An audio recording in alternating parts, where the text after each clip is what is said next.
और वहाँ इंद्रिय अधीन होने के लिए कारण बन सकता है, इसलिए वह स्वस्थ रह नहीं पाएगा। स्वस्थ रहने के लिए हमेशा हमेशा वासना यदि रहेगी आप स्वस्थ रह नहीं सकोगे। कुछ ऐसे समय आते हैं जो आवेग में वह रहता है, लेकिन वह एक को ही लेकर के चलता है। निश्चित रूप से जीवन में स्वर्ग उसके जीवन में देखने को उपलब्ध होता। वासना एक प्रकार से संसार से तैरने के लिए भी नियंत्रण में होती है वासना, वह आपके लिए वरदान सिद्ध हो सकती है। यह हथकरघा के माध्यम से, आपको हस्तशिल्प के माध्यम से ज्ञात हो सकता है। थोड़ी सी इतिहास पढ़ने की आवश्यकता है। हस्तक्षेप छोड़ेंगे और हस्तशिल्प की ओर आएंगे। हथकड़ी की ओर पुनः जाना न पड़े, हथकरघा चलाएंगे। भले ही इससे ज़्यादा आमदनी हो नहीं होती हो, लेकिन आदमी तो आपको बहुत मिलेंगे। आमदनी का मतलब क्या होता है?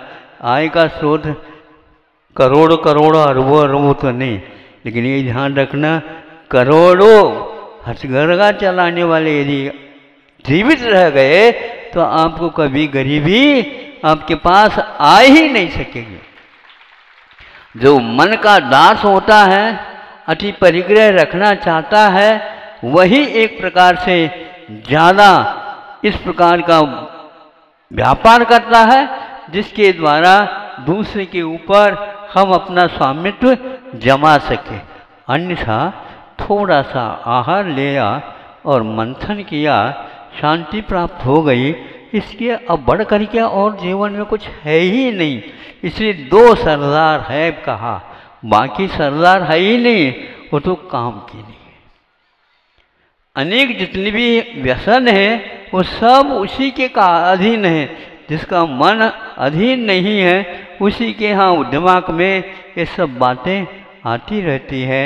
इसलिए मन का मंथन जिसने कर डाला उसके लिए ये सब बातें अपने आप अनायास प्राप्त होगी। ये 2 दिवसीय कार्यक्रम आपके लिए एक प्रकार से निमित्त बना और यह अच्छे अच्छे व्यक्तियों के मन के मंथन को दूर करने में सहायक होता है। शिक्षा हमारे विचार से और कोई बड़ी वस्तु नहीं है कि भीतरी हमारी क्षमता क्या है, इसका श्रद्धान पहले होना अनिवार्य है। दूध में से हम घी निकाल देंगे तो इस शरीर के भीतर भी ऐसी शक्ति छुपी हुई है। देह परमात्मा हो, आत्मा है तो परमात्मा बनती है। इस देह में, इस देह को जो व्यक्ति आपा मान लेता है वो भूल करता है। इसका मंथन यदि करता है तो उसके लिए बहुत जल्दी परमात्मा का स्वरूप उपलब्ध होता, सबको उपलब्ध हो। इस प्रकार यह शिक्षा दी जाती थी भारत में पहले के काल में, किंतु आज शिक्षा वह न दे करके दुनियादारी की शिक्षा दी जाती है, जिसके द्वारा ये नीति, न्याय और बाह्य अभ्यंतर के जो महत्व हैं जीवन के, दुर्लभता हैं, उन सब से हाथ धो करके वह खाली हाथ ही चला जाता है। हमारा यही कहना है, इसलिए आप लोग बहुत लगन के साथ सुन रहे हो, इसी लगन के साथ आगे भी बढ़ेंगे। एक बात कह करके मैं ये छोड़ता हूँ, जैसे बात सुनी थी वह यदि ऐसा है तो आप लोग सोच लेना, समझ लेना ये कहाँ तक आप उचित कदम उठा रहे हैं। वो ये है, कल तो ये कहा था कि अपनी मातृभाषा अथवा कोई राष्ट्रीय भाषा के माध्यम से शिक्षा का प्रयोग किया जाता है तो वह बहुत गुना विद्यार्थियों के लिए वरदान सिद्ध हो गया। इसके ऊपर शोध हो चुका है, क्योंकि उसके पास विषय वस्तु है लेकिन अभिव्यक्ति के लिए कोई विशेष भाषा उसे प्राप्त नहीं है, जिस भाषा को आप लोगों ने बंद कर रखा है। तो माध्यम यदि विदेशी भाषा में होगा, उस शिक्षा के द्वारा जीवन में कभी भी राष्ट्र की उन्नति नहीं कर सको। इसको इसलिए इस प्रकार कह सकते हैं क्योंकि उसको इस भाषा को सीखना है, तो सीखने के लिए कोई बहुत प्रयास नहीं करना है, क्योंकि अपनी मातृभाषा में चिंतन अपने आप ही बहता चला जाएगा। उसके द्वारा जो मन में आया है, जो समझ में आया है, उसको अभिव्यक्त कर लेगा। इस अभिव्यक्ति के लिए भाषा का आधार लिया जाता है। लेकिन आप लोगों ने ऐसी धारणा बना रखी है कि वह इंग्लिश भाषा आएगी तो ये कला आएगी, ऐसी धारणा बनाना ही बेकार की बात है। और वह ऐसा ही किया है उन गुरुओं ने, शिक्षकों ने। और इसके उपरांत जो परिणाम निकला उसमें 5-6 के साथ पर 60% बच्चे अनायास ही निकल गए। उनके लिए कोई विशेष परिश्रम करने की आवश्यकता नहीं। इसलिए 10 वर्ष में जो इंग्लिश भाषा के लिए श्रम किया जाता है वह 12वीं के उपरांत 10 महीने नहीं, केवल 1 या 2 महीने के भीतर उससे भी अच्छा ज्ञान उत्पन्न होता भाषा। हाँ, इसी प्रकार के चिकित्सालय वगैरह उन्होंने इस प्रकार का शोध किया है। इसलिए आप लोग यदि अपनी संतान के ऊपर दया करते हो और उनके भला चाहते हो तो उस भाषा से उसको दूर रखो और अपनी जो भाषा है उस भाषा में ही उनको शिक्षा दे दो और उसमें आपको सफलता मिलेगी, वो अद्वितीय सफलता मिलेगी। और इसके साथ साथ बहुत परिश्रम दूर हो जाएगा।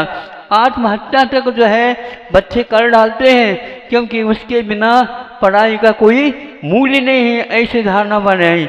यहाँ तक कि सुनते हैं, कहाँ तक आप लोगों के मुख से सुना है कि यदि कोई बच्चा कभी भी हिंदी में बोलता हो तो उसको दंडित करने का भी प्रावधान निकाला है। आप ही लोगों में से हमें सुनने को उपलब्ध था। आज तक आपके कानों तक हमने नहीं डाला क्योंकि आपको था मालूम, लेकिन इसके परिणाम क्या निकल रहे हैं आपको देखना चाहिए। हाँ, ऐसे स्कूल है, हम स्कूल नहीं मानते, हम तो विद्यालय मानते हैं। ऐसे विद्यालय नियम कर रहे हैं, इसके पीछे आपका उस बच्चे के उद्धार का कहाँ तक सवाल है मुझे बता दो। किस वजह से आप इस प्रकार हट और आग्रह कर रहे हैं? नहीं, आपको इंग्लिश ही पढ़ना है, उससे आपको क्या लाभ मिल रहा है? माता पिताओं को ये ज्ञात नहीं है, लेकिन इसे इतना ही सुन रखा है इंग्लिश पढ़ता है तो होशियार कहलाता है। इंग्लिश जिसके पास नहीं है तो उसके पास कुछ भी नहीं है, वह पढ़ा लिखा नहीं माना जाएगा। हाँ ठीक है, पढ़ा लिखा नहीं है लेकिन समझदार तो बन सकता है, लेकिन पढ़े लिखे जो है ना समझदार नहीं बनेंगे। समझदारी तो उसी का नाम है जिसमें भला हो रहा है, उसको तो आपने छोड़ दिया, वो आसानी से प्राप्त किया जा रहा, उसको छोड़ दिया और उस बच्चे के लिए थोप दिया जीवन पर्यंत। उस क्या कर सकता? ऐसे अभिभावक आपके बहुत बड़े पुण्य से मिले। हम क्या कहें, मनुष्य जीवन को हम पाप का फल तो नहीं कह सकते, लेकिन ऐसे अभिभावक सोचते हैं तो ये भी सोच पंचम काल की है। यह भी सोच दूसरे के मन के माध्यम से सोच लिया, जो आपने सोच लिया वही हमने सोचे, ये ठीक नहीं।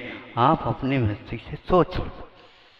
आप जो पढ़े थे उस समय से ये था नहीं था, अच्छे काम कर रहे हैं, तो सीए नहीं है, नहीं समझे, सामान्य अध्ययन किया है और वह अच्छा उद्योगपति बना और बहुत सारे कारखाना वाले खुल गए, बहुत सारे हिसाब किताब होने लगा।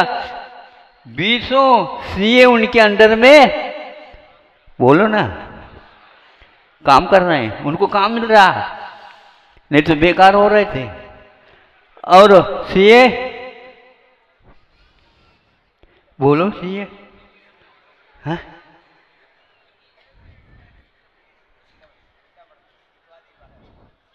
क्या है ये? अपने योग्य करने योग्य कार्य भी हो रहा है, पर्याप्त है।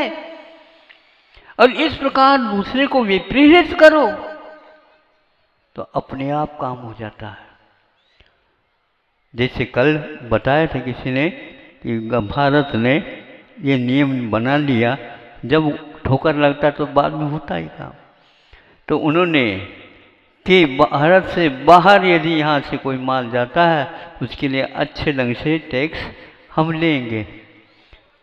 बस अपने आप ही सामने वालों को मालूम पड़ेगा, श्रम करो, जो मांगते रहे थे उसका उत्पादन करो और दूसरों को भी दे दो तो मालूम पड़ेगा।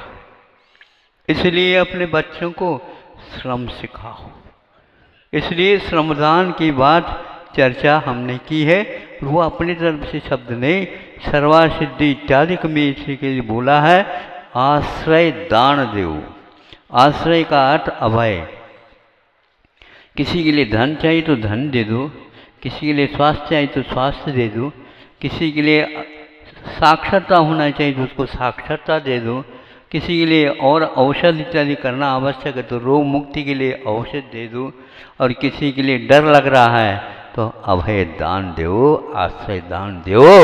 यह 4 प्रकार के दान को हमारे आचार्यों ने श्रावकों के लिए, गृहस्थों के लिए भी रखा और श्रमणों के लिए भी ये कहा, कोई भी ऐसा भूला भटका आता है और श्रम करके आता है तो उसके लिए भी आश्रय देव, यानी अभय चिन्ह दिखा करके, हाथ दिखा के हैं, हाँ तथास्तु तथास्तु, तुम्हारा भी भला अवश्य होगा, मैं क्या कर सकता हूँ। इतना हाथ दिखाए बहुत खुश हो जाते हैं। ऐसे हाथ ने कहीं नहीं दिखाना भूल से भी। ये हस्तक्षेप है, ये हस्तक्षेप है, ये हस्तशिल्प है।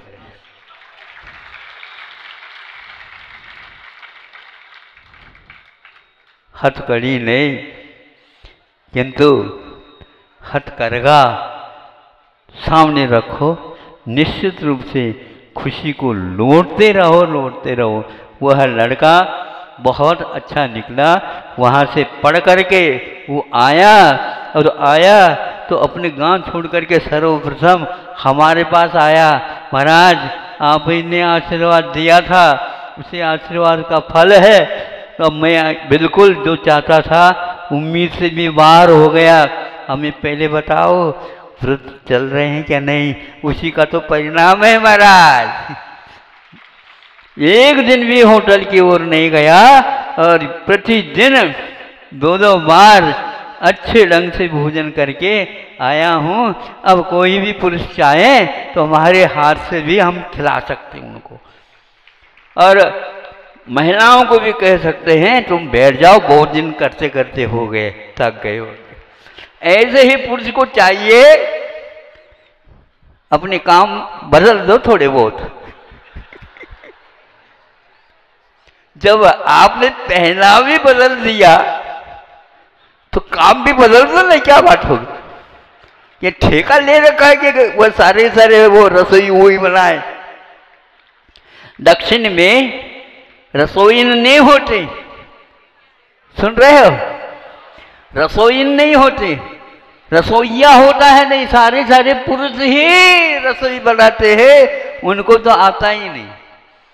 क्योंकि अति मात्रा में यदि खिलाना चाहते हो तो पुरुष का हाथ बड़ा रहता है, लेकिन बड़ा हाथ से बड़ा स्वयं भी खा सकता है। इसलिए ध्यान रखियो, दूसरे को दे करके और खा लेना ये निश्चित है। हाँ, उस समय में भी इसी प्रकार सहयोग दे करके काम करते थे, तब यह काम होता था।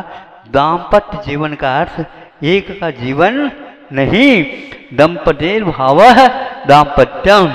ये वहाँ 2 पति और पत्नी के जीवन का नाम दाम्पत्य जीवन है। वहीं पर स्वर्ग आने को उतर हमेशा हमेशा यह गुरुजी कहा करते थे कि क्या हो गया क्या पता, ज़्यादा नज़र लग गया होगा। भारत का नज़र लगता है ना, हाँ, अच्छा कोई लड़का है तो नज़र लग जाता है, अब अच्छा लग जाता तो है, उसके लिए दांत वगैरह लगा देते हैं, नहीं समझे काला, हाँ लगा लेते हैं। लेकिन काला लगाने के उपरांत भी माँ की नज़र लग जाती है।